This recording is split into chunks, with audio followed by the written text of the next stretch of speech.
ஐயோ ஐயோ ஐயோ ஐயோ ஐயோ ஐயோ அப்படிங்கிறது நம்ம எல்லாருமே ரொம்ப காமனா சொல்ற ஒரு வார்த்தை. ஆனா அந்த ஐயோவை நம்ம சொல்லக்கூடாதுங்கிறதுக்கு ஒரு குட்டி ஸ்டோரி இருக்கு.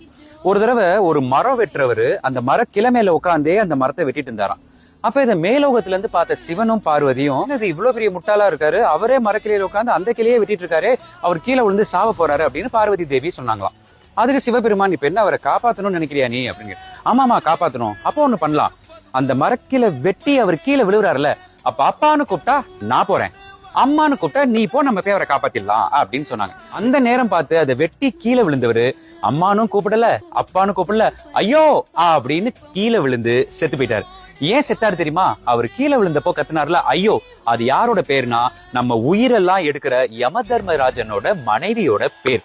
அதனாலதான் நம்ம ஐயோ அப்படிங்கிற வார்த்தையை சொல்ல சொல்ல சொல்ல அது என்ன ஆகும்னா அது ஒரு தப்பான ஒரு தரித்திரம்னு வச்சுக்கோங்களேன். அது அப்படி சொல்லக்கூடாது. அதனாலதான் நம்ம ராமா சொல்லலாம், அப்பா சொல்லலாம், அம்மா சொல்லலாம், ஏசப்பா சொல்லலாம், யா அல்லா சொல்லலாம், என்ன வேணா சொல்லாமே தவிர ஐயோ அப்படிங்கிற வார்த்தையை தயவு செஞ்சு நீங்க எல்லாம் தவிர்க்கணுங்கிறதுக்காக தான் எங்க செட்ல இத்தனை பேரை ஐயோ சொல்ல வச்சேன். சோ இனிமேல் ஐயோ சொல்லாதீங்க.